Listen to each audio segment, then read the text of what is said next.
আসসালামু আলাইকুম ওয়া বাৰাকাতুহু। হ্যালো ফ্ৰেন্ডস, কেনে আছে আপোনালোকে?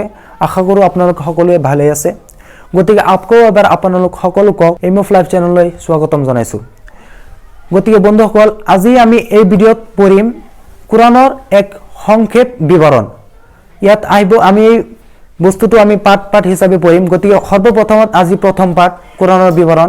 আমি এই পাঠত পঢ়িম যে কোৰাণ কি বস্তু, কোৰাণ কাৰ ওপৰত নাজিল হৈছিল আৰু কিয় নাজিল হৈছিল, কেনেকৈ নাজিল হৈছিল, এই বস্তুৰ ওপৰত আমি কিছু তথ্য অৰ্জন কৰিম। গতিকে সময় নষ্ট নকৰি আহক আমি আৰম্ভ কৰোঁ।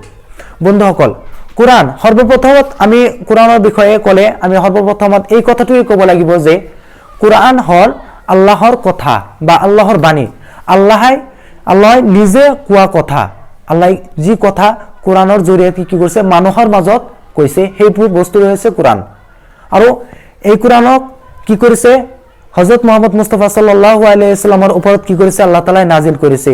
যেটো কেনেকৈ নাজিল কৰিছে তেনেহলে আল্লাহৰ ফেৰেশতা চাৰিজন শ্ৰেষ্ঠতম ফেৰেশতাৰ মাজত এজনৰ ৰুহুল আমিন অৰ্থাৎ হযৰত জিবৰিল আলাইহিস সালামৰ জৰিয়তে কি কৰিছে আল্লাহ তাআলাই ওয়াহি হিচাপে কোৰাণ এবাৰকৈ কি কৰিছে সম্পূৰ্ণৰূপে কোৰাণখন নাজিল কৰিছে। আৰু এইটো হৈছিল ৰমজান মাহৰ 28 তাৰিখত। গতিকে এইটো হল কোৰাণৰ সৰ্বনিম্ন বা কোৰাণৰ বিষয়ে আমি যদি সংক্ষেপ বিৱৰণ জানিব পাৰো এইটোৱে হল। আৰু এই বিৱৰণক বা এই বস্তুটো কি কৰিছে ইছলাম ধৰ্মৰ বিশিষ্ট পণ্ডিতসকলে কি কৰিছে মানিছে যে কোৰাণ হল এনেকুৱা আল্লাহৰ এটা কথা যে বা আল্লাহৰ বাণী, যিটো কি কৰিছে হযৰত মুহাম্মদ সাল্লাল্লাহু আলাইহি ওয়াসাল্লামৰ ওচৰত আহি হযৰত জিবৰিল আলাইহিস সালামে কি কৈছে।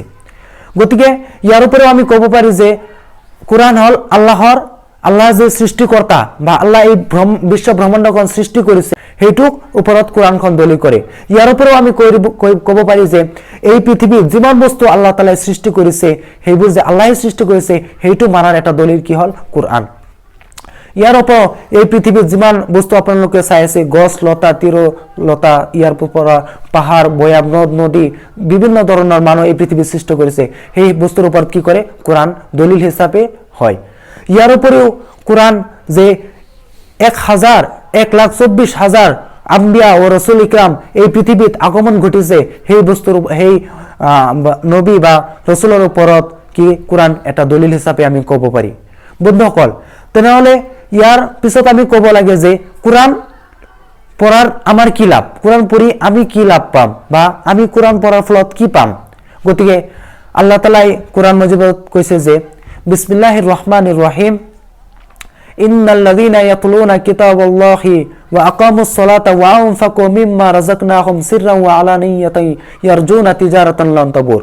অর্থাৎ যিবোৰ মানুহসকল কি কৰে কোৰাণ তেলাওয়াত কৰে বা কোৰাণ পাঠ কৰে বা আল্লাহ তাআলাই যে 5 ওয়াক্ত নামাজ পঢ়াৰ হুকুম দিছে সেই 5 ওয়াক্ত নামাজ কি কৰে আদায় কৰে আৰু তেওঁলোকে কি কৰে এই দুনিয়াৰ কোনো আশা বা ইচ্ছা নকৰি কি কৰে একমাত্ৰ আল্লাহৰ ৰাস্তাত তেওঁৰ ধন সম্পত্তি খৰচ কৰে, সেইবোৰ মানুহক কি কৰিব এই কিয়ামতৰ ময়দানত আল্লাহ তাআলাই নিশ্চয় কি ভাল পুৰস্কাৰ হিচাপে দিব।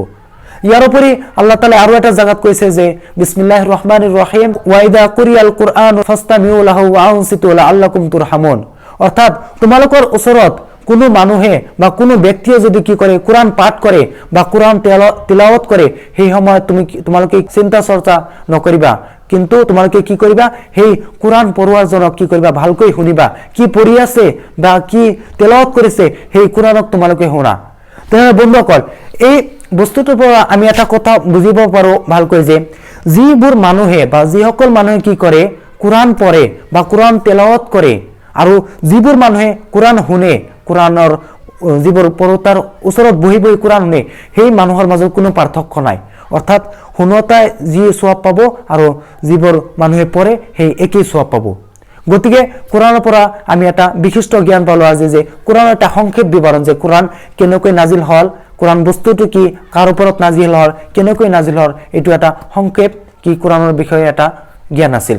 বন্ধুসকল, গতিকে আল্লাহ তাআলাই কৈছে যে যদি তোমালোকে কোৰাণ পঢ়া এটা হৰফ এটা আখৰৰ ফলত কি কৰিবা তোমালোকে এটা সওয়াব পাবা।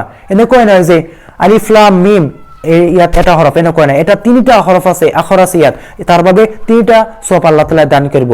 গতিকে কোৰআন পড়াৰ ফজিলত বহুত আছে। ইয়াৰ উপৰি হুজুৰ সাল্লাল্লাহু আলাইহি ওয়াসাল্লাম এটা হাদিসত বৰ্ণনা কৰিছে যে খায়ৰুকুম মান তাআল্লামাল কুৰআনা ওয়া আল্লামাহু, অৰ্থাৎ তোমালোকৰ মানুহৰ মাজত সেই যে মানুহ সৰ্বশ্ৰেষ্ঠ বা সৰ্বভাল যিবোৰ মানুহে কি কৰে, কোৰআন নিজে শিকে আৰু আনক শিকায়।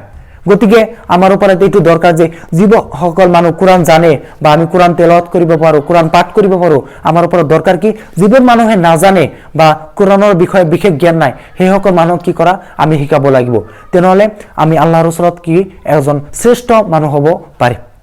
গতিকে বন্ধুসকল আজিৰ কাৰণে এইখিনি আছিল কোৰআনৰ সৰ্ব বা নিম্ন বিৱৰণ। গতিকে আশা কৰোঁ যে আপোনালোকে আমাৰ এইভ লাইফ চেনেললৈ বাৰ আপোনালোকে ভিজিট কৰিব বা আৰু ভাল ভাল ভিডিঅ' চাবলৈ আপোনালোকে নিশ্চয় আমাৰ চেনেলটো ছাবস্ক্ৰাইব কৰিব আৰু ভাল লাগিলে ভিডিঅ'টো লাইক কৰিব।